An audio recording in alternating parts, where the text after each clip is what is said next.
Hello, everyone, and welcome to DCN series of podcasts highlighting democracy, key components of reviving society after crisis. I'm Mkrtchyan, your moderator and host.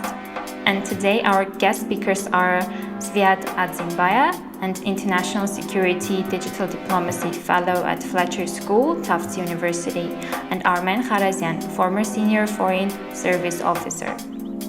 Together with our regional expert, we are going to talk about digital public diplomacy and foreign affairs.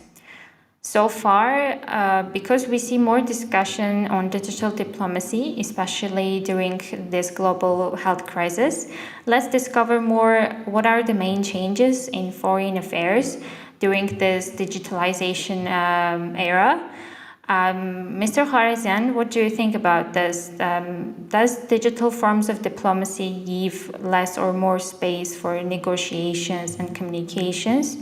And Nancy, sometimes they help, sometimes they may hinder diplomacy. It depends on the manner and purpose and mastery applied when using digital means to pursue diplomacy. And public diplomacy at that. Diplomacy is the conduct of foreign affairs. It's an instrument to conduct foreign affairs, along with other instruments at the disposal of nations. Public diplomacy is the way in which various governments, through sponsored efforts, reach out the public of another country in an attempt to directly communicate their policy. And sometimes if you look at let's say, the Encyclopedia Britannica, at how Britannica defines public diplomacy, it identifies two things associated with what it means: branding and political advocacy, pursuit of strategies.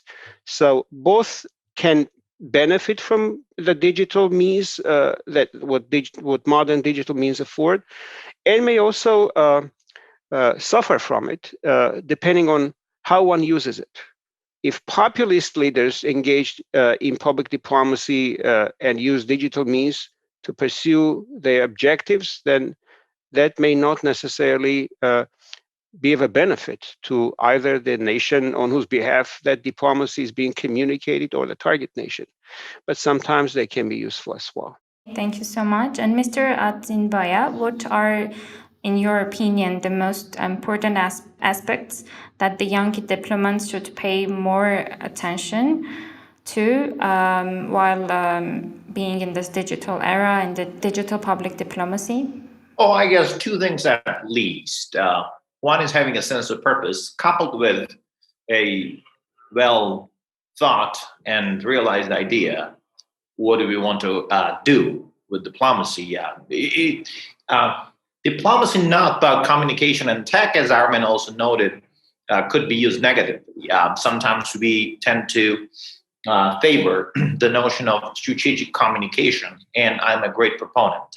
Love good, well-conducted, purposeful communication. But in many countries, strategic communication has been abused under the pretext of strategic communication. Has nothing to do with strategic communication, but a lot of propaganda is being communicated across the globe in mostly less democratic countries, but sometimes in democratic countries too, here in Europe, in many cases there. So young diplomats, I imagine, would pay attention to what they want from diplomacy, from digital public diplomacy, whatever we call it is diplomacy, public, digital, or any other sort is just manifestation and the tactical manner of it. And the other would be really understanding the text. Sometimes the diplomats, I mean, classically speaking, or even like old-fashioned diplomats. Many of them are great at diplomacy, but some of them miss the depth of understanding tech. And that's not their fault. It became revolutionized now, a couple years ago, and it is being revolutionized in the weeks, months, and years to come. So being able to adapt and understand tech, not exactly at the level of being able to code, but know what you're talking about to maximize your own goals and objectives, I think these two components would. Does it mean that all the diplomats are not adapted to this modern era technologies? Do you mean that? Some of them, yes. I don't discriminate against age or anything. There are many are many years older than us and a grasp of technology or the use of technology or having a lot of reach and connection with the broader public internationally. But I'm speaking broadly, someone who would miss to understand tech well will unfortunately not be able to get out there and make his or her voice heard where it belongs. So young people who are now entering profession or are there and want to grow would want to do it differently and understand tech well. If I may jump in, I think one area that doesn't work well with public digital communication or diplomacy is discretion. So diplomacy is a discrete pursuit sometimes. Sometimes it's a public pursuit. Depends on the diplomacy's, on the aim of that diplomatic effort, on its objectives. Generally, diplomacy has been, because of the special skill it requires, because of the target audience, characterizes what diplomacy does. The foreign front of the foreign policy of a government, diplomacy requires discretion and highly specialized skills. And also, it works to be effective. It works hand in hand with the other instruments that governments have to pursue their national objectives, such as defense and intelligence, but also economic power. So diplomacy in of itself is not an objective, it's an instrument along with other instruments. And among those instruments, it's one of the most discreet, most effective when it's most discreetly deployed, just like intelligence. And so sometimes publicity that comes with using digital means to communicate diplomacy, especially public diplomacy, militates against the required discretion that one needs to have effective diplomacy. So I think when digital diplomacy is deployed to facilitate policy that's generally conducted through traditional diplomatic means and diplomatic channels with due regard to the sometimes classified nature and sometimes really discretionary, quiet nature of diplomatic activity, when digital diplomacy is deployed to support and facilitate the main diplomatic effort, then that could be highly effective. Sometimes digital diplomacy gets in the way of actual diplomacy, needs to be conducted discreetly to succeed, and that causes frustration. So again, it depends on how one uses modern digital means.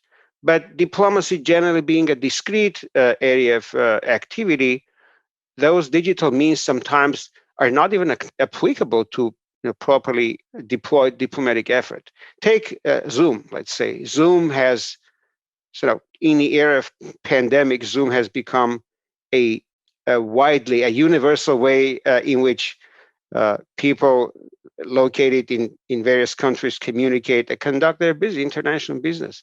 Governments may not always be able to use the kind of Zoom that we use right now. There's Zoom.gov for the US government, let's say, for instance, that the US government uses to conduct its business. And Zoom.gov is very different from Zoom. It has fewer features. There's an enhanced security that comes with using those protocols.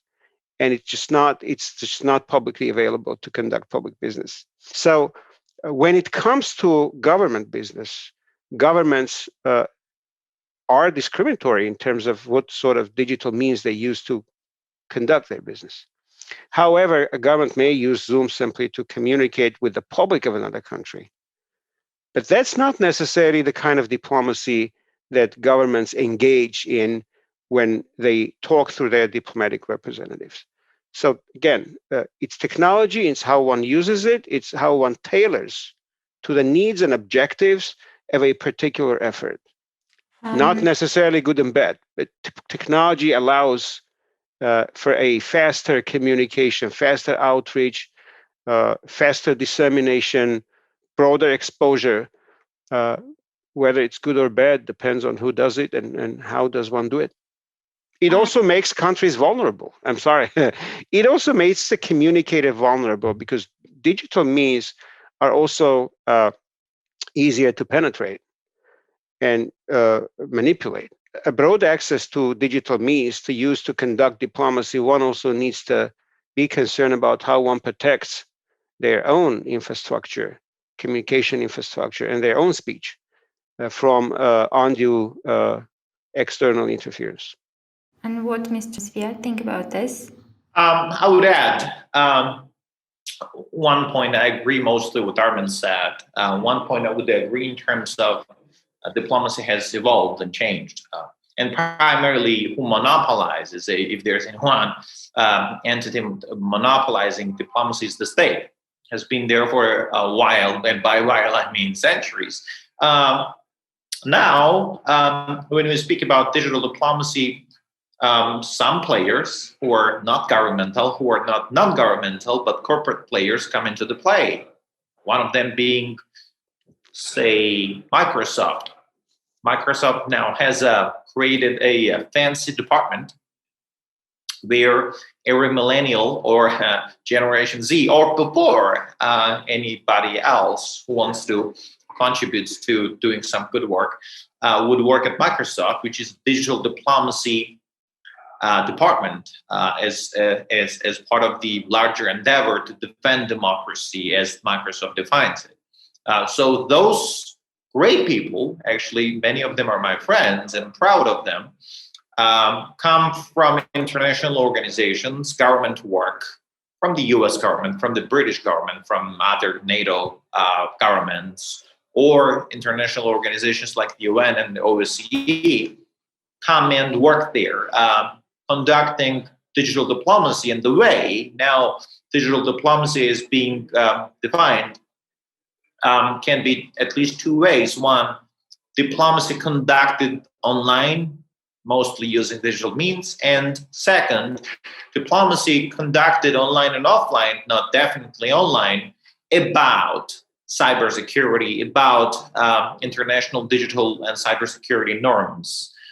Diplomacy could, whatever digital means there be, diplomacy would be mixed in terms of its digital and physical domain to a degree that our lives allow. If we humans, I guess, decide to live 99% online, God forbid, then diplomacy will be 99% digital, but that would be the proportion. So digital diplomacy has become a lot more attractive to some of my friends who said governments are large bureaucracies and I would love to work there, but what I do next.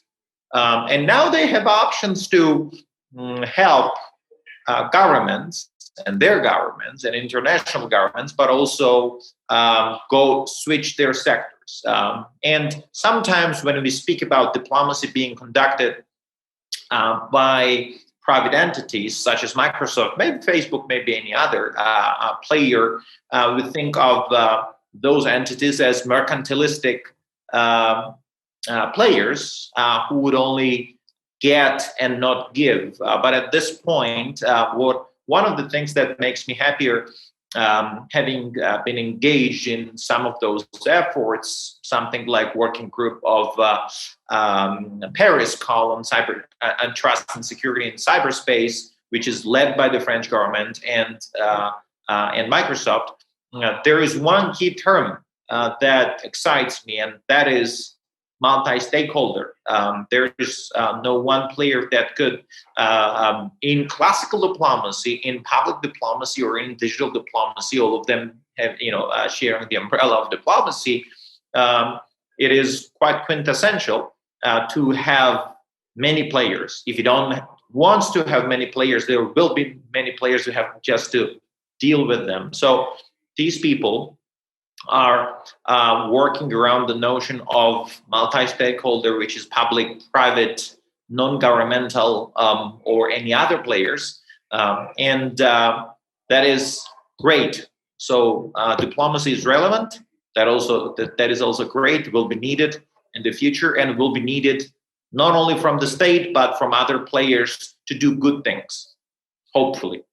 So sometimes, unfortunately, we face disinformation, and in this specific time, I would like to ask how disinformation has affected the digital diplomacy or diplomacy at all, and how your friends that you mentioned, how do they face this, how they deal with this massive disinformation campaigns? Oh yeah, tricky, totally tricky. You got digital means as a fire. You may warm your house or burn your house, and depends on who you are now. So currently, it is kind of a club. Those people like government of Denmark and ex-ambassador of Denmark went into working, ex-digital ambassador of Denmark went into Microsoft to work for them, actually, and the government of France, government of Netherlands. So it's a club now, and clubs are great, but I wish those clubs to become larger.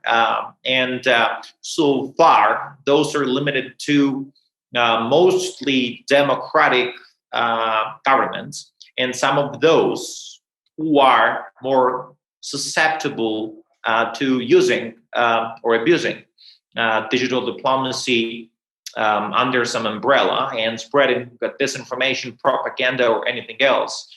Those I'm not seen there. There will be increased cases where people would abuse those, as platforms like Facebook and others were abused to interfere into national elections or anywhere else. There will be challenges. So far, it's a small club. It's a growing club. If we track time-wise, it would start somewhere, from 2017 and 2018, and these people are now getting together. 2020, as you know, has not been very fortunate. These digital people to meet each other and mingle a little bit and exchange more human moments and exchange some professional thoughts additionally. But so far they're good. Good news is that they're great professionals. And the other news is they have to be wary of that digital diplomacy being exploited, and I expect it will be exploited very soon. And what could Mr. Kharazyan add in regard to disinformation propaganda, please? Well, here's my take on it, Nancy. So the growth in the propaganda business, disinformation business, that has been noticeable because of the broader availability of technologies. It, as a phenomenon, is nothing new. Again, digital facility is not new itself. It's technology. And technology has been as old as humanity. Even in the times of ancient Greece, there was technology that used to make things easier. The invention of printing press compared to the clay tablets used in the ancient world was a progress in technology. And that sort of helped facilitate the storage and transmission and dissemination of knowledge. Same way radio, same way TV. Now we have the internet, post-internet era. So one thing that has happened is the democratization of diplomacy. That pyramid that used to host where diplomacy is conceived and conducted has flattened. There are a lot more stakeholders in this. And that's a fact. We can look back and see how societies have handled the introduction of new technologies in public life that have changed in their times the manner in which nations have conducted their businesses, and draw conclusions and apply those conclusions here. in this case, to see how we can fight disinformation, because it seems to be a byproduct of technological progress. And it also seems to be something that accompanies progress in technology, advances in technologies, has accompanied all the time. There are good ways in which technology can be used, there are bad ways in which technology can be used. Sometimes when one represents a nation who engages in disinformation, that may be a good thing, because disinformation too is a legitimate way to pursue national interest. It depends on why you deploy it, how you deploy it, and for what purpose and against whom.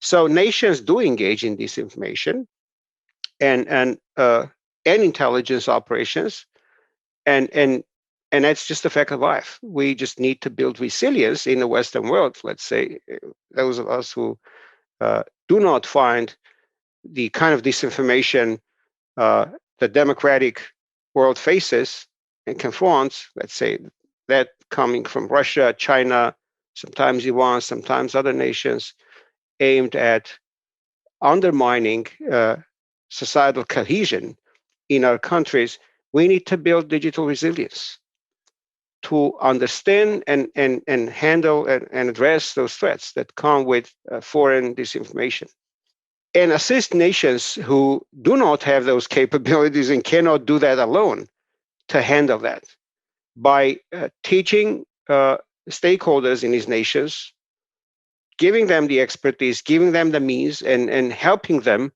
feel themselves and become part of the democratic global community that has a vested interest in not letting foreign disinformation undermine societal cohesion and democratic foundations of their societies, if they happen to be societies committed to democracy. One thing I'd like to underscore is diplomacy generally is a very procedure-heavy pursuit. You need procedure to conduct diplomacy because you need wise diplomacy. You need informed diplomacy. You don't need populist diplomacy or unprepared one. Sometimes the availability of digital means in the hands of an erratic leader results in someone waking up 3 a.m. in the morning and tweeting a message that then gives headache to everyone else around him or her or in the world who are trying to decipher what this guy wanted to say. Solves confusion, undermines proper diplomacy. Diplomacy depends on procedure. You have the defense folks contribute to how a nation articulates and conducts its diplomacy. You have the intelligence people. You have the general government agencies. The interagency process is part of how a nation defines and deploys its diplomacy. So with these digital means available, sometimes that dilutes the process and the procedure. And that, I think, every government should be mindful of that.